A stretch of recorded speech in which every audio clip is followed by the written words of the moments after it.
Christians should be very interested in and protective of the rule of law for at least two reasons.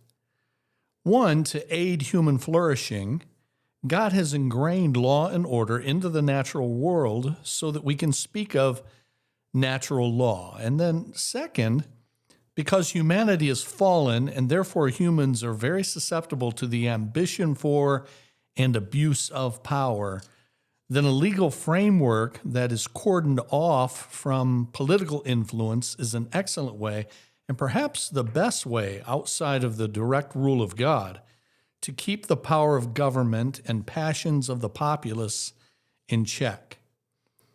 This week, yet again, though, there are reasons for concern regarding the status of the rule of law in our country, as seen in the conduct of the Iran war, a move to exonerate two domestic terrorist groups, an attempt to prosecute officials from prior administrations, the public praise given to a law-breaking attorney from the 2020 presidential election, and another who was the legal mastermind behind maneuvers to void the election results in that year, and something called the Supreme Court's shadow docket.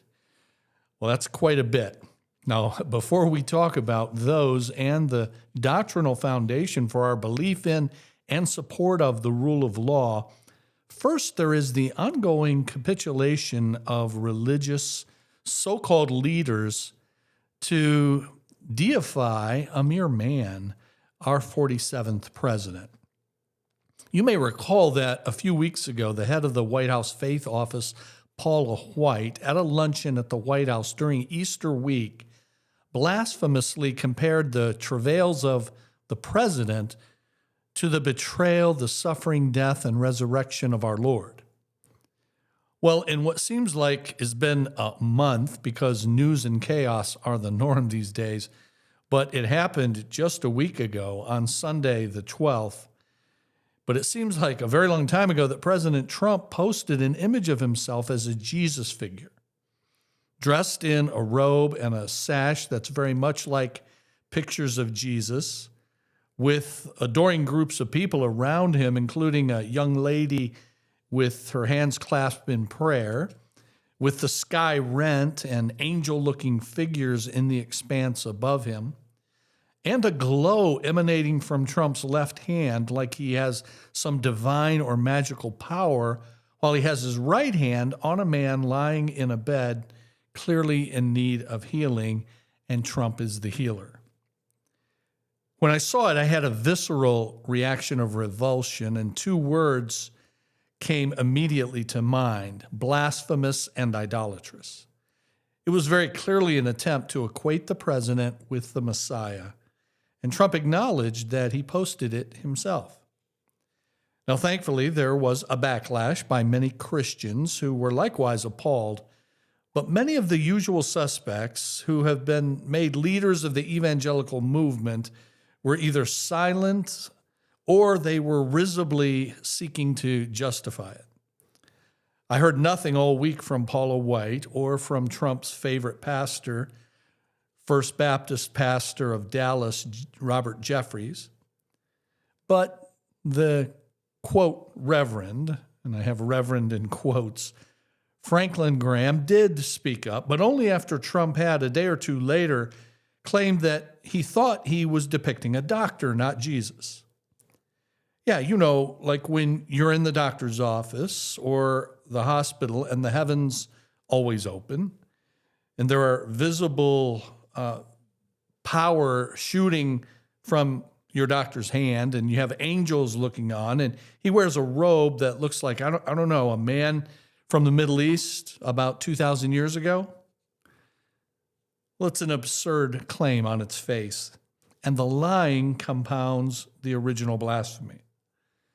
But the Reverend Franklin Graham stepped up, though, to set the record straight, saying, I've received some questions about President Trump's recent post, and here are my thoughts. I do not believe President Trump would knowingly depict himself as Jesus Christ. That would certainly be inappropriate. Let me just stop there and say, Franklin, can you say blasphemous or idolatrous, or is inappropriate, the best you can come up with. He goes on, I'm thankful the president has made it very clear that this was not at all what he thought the AI-generated image was representing. He thought it was a doctor helping someone. And when he learned the concerns, he immediately removed the post. When I looked at the illustration, I didn't jump to the same conclusion as some. He went on to blame the critics, saying there is so much ill-intended speculation. I think his enemies are always foaming at the mouth at any possible opportunity to make him look bad. And he weighed in on the spat between the president and the Pope about the conduct of the war in Iran. He said, I'm not a Catholic, I'm an evangelical, but I appreciate how President Trump has defended religious freedom for people of all faiths, including millions of evangelicals and Catholics in the United States and around the world.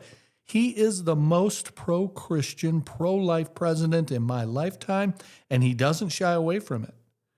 I would hope that the president and Pope Leo can meet at some point, and that the Pope would have the opportunity to thank the president for his efforts to protect religious liberty for Catholics and people of all faiths.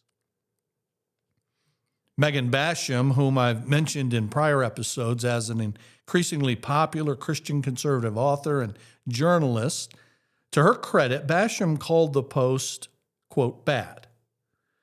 I personally replied to her saying, bad is what comes to mind, not blasphemy and idolatry like for some of us. But I did, and I do give her credit for at least saying something. But in her bad post, she went on to say to fellow Christian conservatives, like most of us, that, quote, it's okay to say this is bad. When our president does something bad, it's okay to say so. Let's not be like them and only criticize one side. Now, again, good on her for saying something, but is it not really, really pathetic that she feels the need to, in effect, give permission to criticize something so obviously egregious? I said to her, I've not used the word cult to describe the president's sycophants, but things like this are why others do. Meanwhile, Megan Basham's girlfriend and fellow Christian conservative influencer and wildly popular podcaster Allie Beth Stuckey could not bring herself to even say it's bad, but instead she frankly beclowned herself by taking a Franklin Graham approach, saying she too could see how Trump might have thought the image was of a doctor. Now, back when Trump, just a couple of weeks ago, threatened on social media to end an entire civilization, and he said, praise be to Allah in the post, and this was after he had posted that same day a demand that the Iranians open up the Strait of Hormuz using choice expletives, yet another Christian conservative influencer chalked it up to Trump just being low on sleep. Though, of course, she has no idea how much sleep he gets or had gotten at that time. All of this is sad and really dangerous because it's enabling. When a non-Christian person in power, like President Trump, comes to believe that they are immune from accountability, there is no telling what they might attempt in the nearly 3 remaining years of his term. Now, okay, we'll move on from the Trump blasphemy in a minute, but though what I've said about danger and some calling the fawning and the excuses and the blame shifting and the whataboutism, cult-like behavior, please remember that in addition to all of that, there's a Trump Bible. I'm looking at a picture of one now, and it says on the cover, the top, Presidential Edition, commemorating the 45th and 47th President of the United States of America, Donald J. Trump. Then says Holy Bible. Under that, God bless the USA. And then a seal at the bottom looking like the presidential seal with one difference. The normal presidential seal does not have an individual's name on it, but this one does, Donald Trump, President of the United States. Some of you know the name Charles Chuck Colson, who worked for Richard Nixon, and he spent time in prison for his role in Watergate.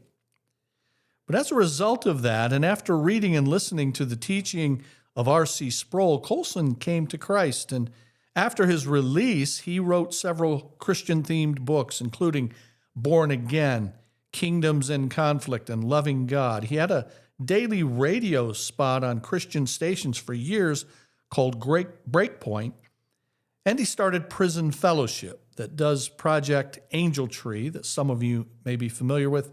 It helps children of the incarcerated at Christmas time, ensuring that they receive gifts.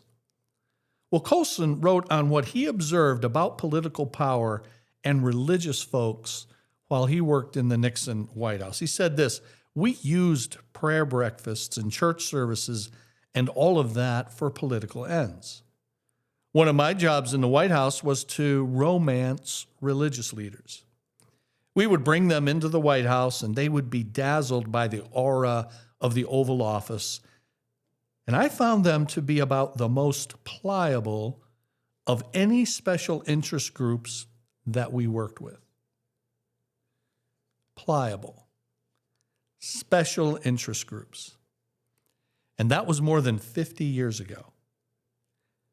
We have not learned much in the meantime, it seems. I want to spend the rest of our time in this episode looking at what I mentioned at the top, namely how the rule of law is both crucial but also under attack, and that should be of concern to us. There is the ongoing war in Iran, and that relates a bit to the rule of law because it's being conducted in large part on the president's social media feed, on which he makes pronouncements that have gone back and forth for now well over the 6 weeks that he said this would last.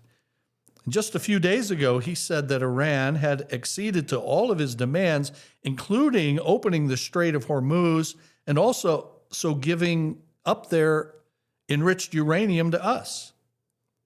Yet just a day later, the strait was closed. It is closed as I speak, and more talks are to take place in Pakistan early this coming week. Now, I'm not commenting on the propriety of the war itself. I'll leave that between the president and the Pope. But rather the manner in which it's being done, which is without any congressional authorization at all, so it's run at the direction of ultimately one person, the president. Now, this is certainly not the only administration that has done it that way. Unfortunately, it's been going on that way for decades. But it is another reminder that the political branches, that is the executive branch, presided over by the president, and then the legislative branch, which is Congress, those are the political branches, and they're failing to play their roles, one of which is that Congress, according to our Constitution, is charged with declaring war, and failure to do that empowers the president all the more, no matter who the president is, Republican or Democrat. Meanwhile, other issues related to the rule of law are the move by our Department of Justice to vacate the convictions of domestic terrorist groups, Proud Boys, and Oath Keepers for their role in planning and carrying out the January 6, 2021 attack on our Capitol. They had been found guilty a few years ago, started to serve time, but on day one of his second term, Trump pardoned all the J6 offenders, including those with felonies for physically attacking police. The Proud Boys and Oath Keepers then have had their sentences commuted. They've been out of jail for over a year, but now the Department of Justice is moving to have their very convictions removed from the public record, as if the criminal acts never even happened. So if their services were called upon in the next few years, and the pardon power has already been used in their favor, what might they be willing to do with such presumed impunity? Speaking of the 2020 election, one of the lawyers from Rudolph Giuliani's what he called elite strike force legal team, a man named Joe DeGenova, is being appointed this very day on Monday, April the 20th, to serve as counsel to the acting attorney general to lead the ongoing investigation into former CIA director John Brennan and other Trump adversaries, who are said to have spied on the Trump people back in 2016 in an effort to derail the administration before it started almost 10 years ago.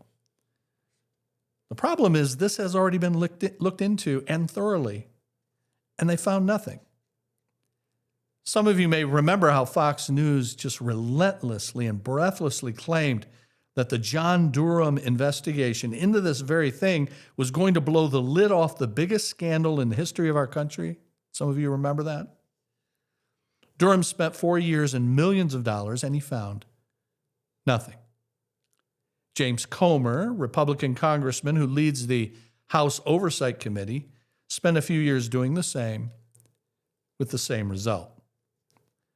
So these are the same claims made over and over, but when they're back in the news, they sound like something new's been discovered, and it just adds to the overall impression that something nefarious of that kind took place, though after years there is no proof. Using the legal system in that way undermines the rule of law, which, as I've said, should be important to Christian people. Tulsi Gabbard, our director of national intelligence, made a similar claim of new earth-shattering bombshell information that turned out to be old news and not a bombshell at all. Now, some on the conservative side of the political aisle are, as of this past week, praising the limited exoneration of one of the other Giuliani elite strike force legal team members, Sidney Release the Kraken Powell. You can look up the Release the Kraken phrase related to Sidney Powell. And they're decrying also the disbarment of another 2020 election lawyer, a man named John Eastman. Both of those things happening this week. This week, a Texas appeals court said Powell's law license should not have been taken by the Texas bar for her having, in the view of the Texas bar, committed professional misconduct by filing lawsuits challenging the 2020 election results.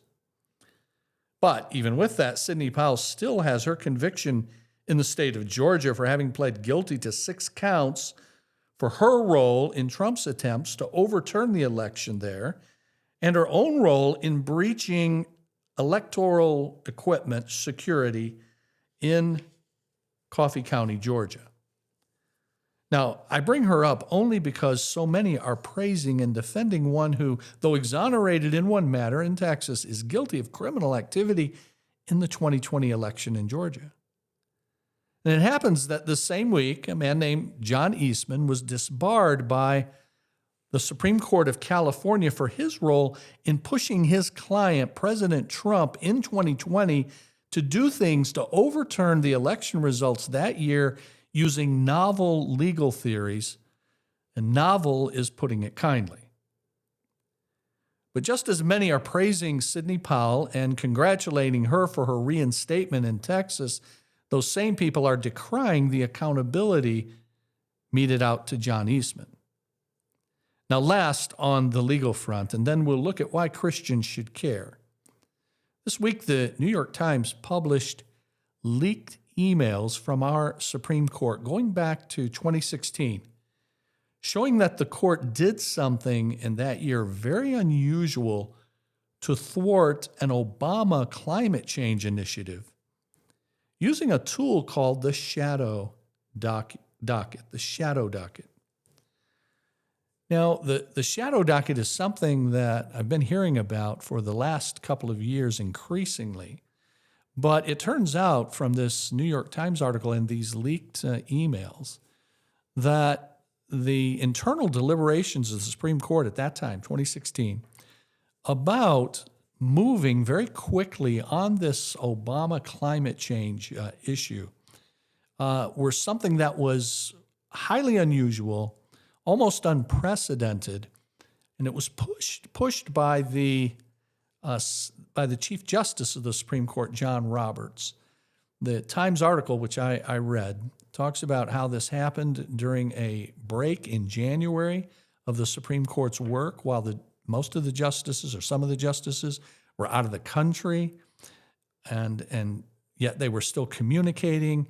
And John Roberts pushed the court to decide on this Obama issue and against the Obama administration on their climate change initiative, and do so without the normal process of going through the lower courts. All of that takes many months, takes a long time. It bubbles up finally to the Supreme Court. That's the normal process. But they did this one in what's called the shadow docket. They took the case and then just decided it. And they decided it without putting out their own opinions. That is, in the normal course, when a decision is released, there are written and multi-pages worth of opinions from multiple of the justices giving their reasoning for why they voted and came down on the issue the way they did. Some in the majority, some in the minority, but the majority and minority put out opinions explaining their reasoning. But in the shadow docket, that doesn't happen. It just says this is the decision. There's no reasoning given. And so it short-circuits the process. Well, okay. That happened in 2016. Most people thought that that was going to be a one-off. But over the years, it has become increasingly more common. And it was used in 2016 to thwart something that Obama wanted to do. It's been used for President Trump a number of times now. The court has taken these cases in what's called the shadow docket, not through the normal process, not putting out opinions, and many of those have helped President Trump. Not all of them, but many of them have. Now, the Supreme Court, and I have said to you that the Supreme Court, especially, but our legal system overall, is what a new book calls the last branch standing. And by the way, that book that I've seen the author interviewed a couple of times now sounds very helpful. So if you're interested in this kind of thing, you might get Sarah Isgur's, I-S-G-U-R, Sarah Isgur, her book, Last Branch Standing. And she talks about how well the legal system, the Supreme Court, has held up overall with the onslaught of political pressure that they have had to face. But if the Supreme Court is corrupted through things like this shadow docket and those leaked emails and this process that they've adopted is, I must say, troubling because out of the ordinary, well, then that will be a problem for us for sure in the future and something on which we should keep our eye. So why should we Christians care about protecting the rule of law? Well, as I said at the beginning of today's episode, we should be very interested in and protective of the rule of law for at least a couple of reasons. To aid in human flourishing, God has ingrained law and order into the natural world.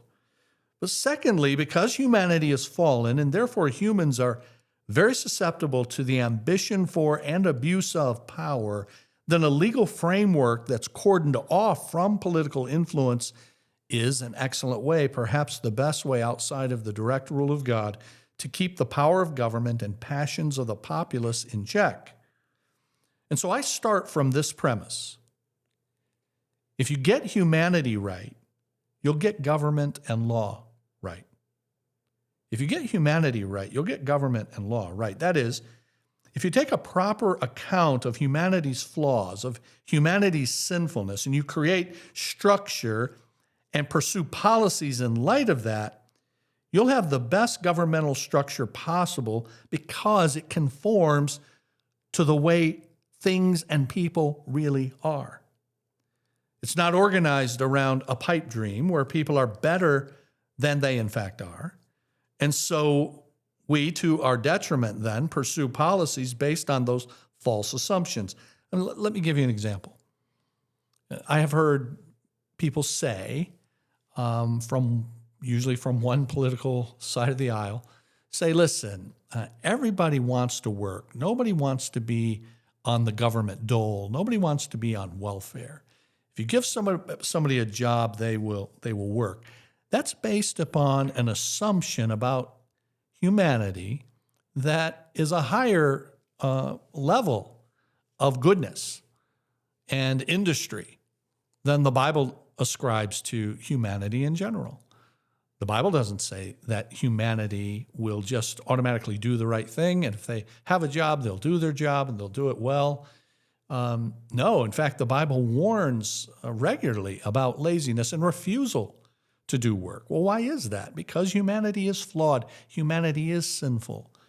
And so we don't and shouldn't make decisions and policies based upon this false idea that people will generally, or certainly not always, do the right thing. We should be advocates of laws and policies that see humanity for what it is truly, and then we build on that. I recognized this when I was a young man, when I was in college. And at the time, some of you know, I've told you in this podcast in the beginning episodes that my interest in these issues has been lifelong. And at first, when I went to college, I thought I might pursue politics before the Lord called me into pastoral ministry. And so in my second year of college at the University of Michigan, I took a class on Marxism. Now, today you hear lots of people throwing the term Marxist around, calling people that they don't agree with Marxist, sometimes adding for flavor radical Marxist. You know, it always makes me wonder if they weren't a radical Marxist, if they were just a Marxist, would that be okay?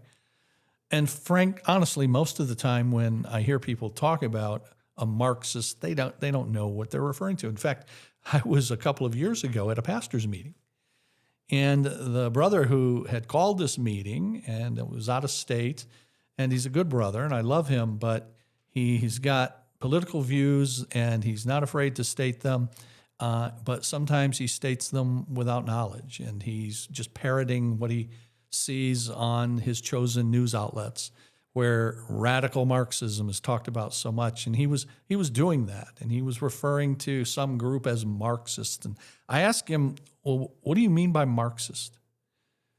And he got on his phone, he started to look it up. I said, brother, you can't call somebody a Marxist and then after the fact look at what the term means.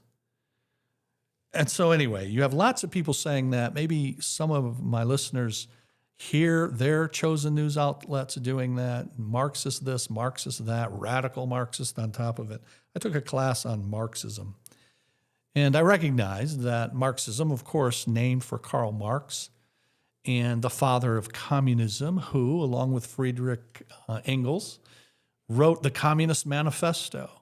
Proletarians of the world unite is the first line of how it starts.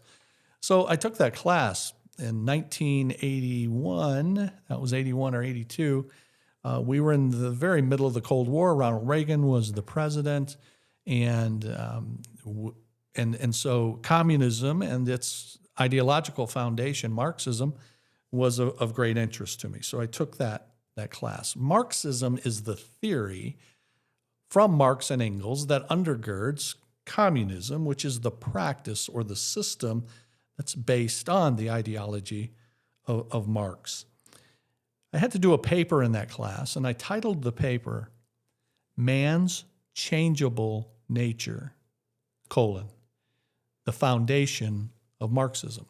Man's changeable nature, the foundation of Marxism. It occurred to me as I did my reading, as I did the work in the class, that what undergirds Marx and Engels' view is the perfectibility of human nature.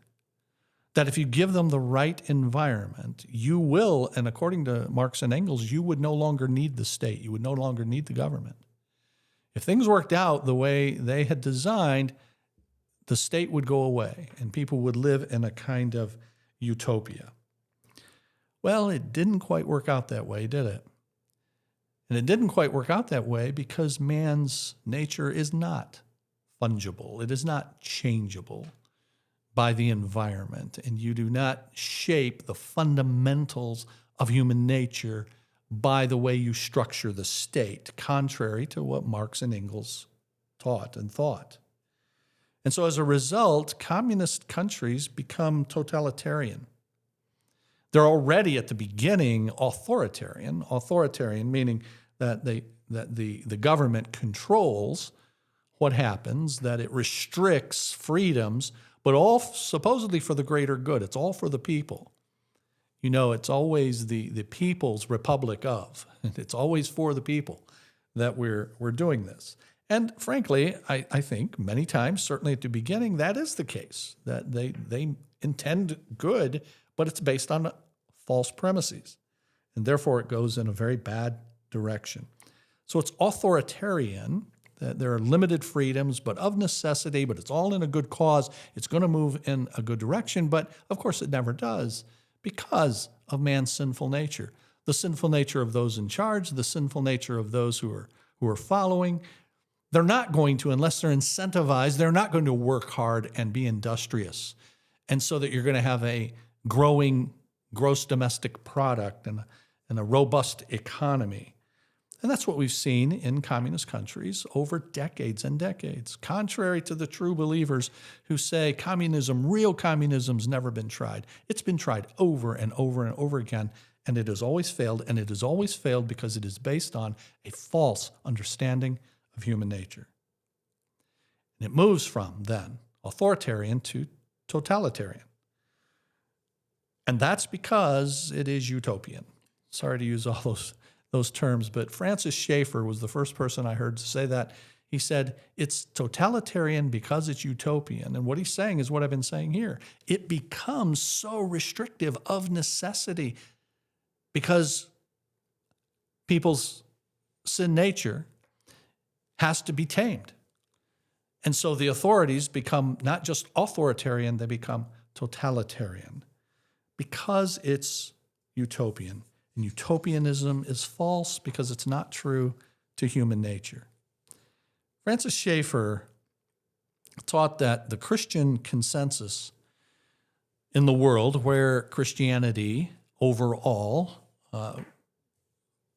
gained momentum and had sway, the Christian consensus provided both great freedoms and the form to hold those freedoms in place. As Schaeffer saw it, humanism removed the form and turned those freedoms into a destructive force. Without God's instruction and moral order, freedom devolves into chaos. Controlling the chaos in a man-centered society requires control of man's freedoms, and that control ultimately leads to the loss of freedom. Based on that insight, Schaeffer rightly concluded that the logical result of humanism in whatever form, including Marxism and its implementation in communism, that the result of humanism is the imposition of arbitrary meaning and morality by a totalitarian elite. And he was dead on about that. I say again, if you get humanity right, you get government right. Andrew Walker, in his book, Faithful Reason, which I would recommend to you if you're, again, interested in these topics. But he says, natural law is the rational participation of God's creatures in the eternal law, a moral architecture etched into the human conscience by the Creator. It is, in principle, accessible to all, precisely because it's woven into what it means to be human. But its clarity is not always perceived because of sin. Its application is not always agreed upon. Its tenets are stubbornly rejected. Still, it is the most reasonable and stable foundation on which diverse peoples can seek a common life in a world that has largely forsaken divine authority. Where biblical revelation is rejected, the natural law will be the inevitable default from which society will find ways to reason together, albeit imperfectly. Then he goes on to say, the Christian, unlike the secular utopian, does not believe in the perfectibility of man through politics. We live in what Augustine called the saeculum, a temporal interim order between the fall and the final redemption. This age is marked by sin, striving, contestability, and ambiguity. In such an age, the project of building a society must begin not with fantasies of unanimity, but with realistic anthropology. That is a real, accurate view of humanity. He says, man is not a blank slate, nor a perfectible being, but a creature both made in God's image and tragically marred by sin. If you get that right, then you'll get government and law right. One final book recommendation is Thomas Sowell, Sowell. And he has a book, he's written about 50, but one of his foundational books is called A Conflict of Visions. A Conflict of Visions. I highly recommend it. Sowell goes through the differences between what he calls the constrained vision of human nature and the unconstrained vision of human nature. And he bases it, as you can tell, on human nature, and then shows the kinds of consequences that flow out from that. So Thomas Sowell, A Conflict of Visions. If you have any questions or comments, you can send those to discern@cbctrenton.com. I hope you can listen again next Monday. In the meantime, have a great week serving and discerning.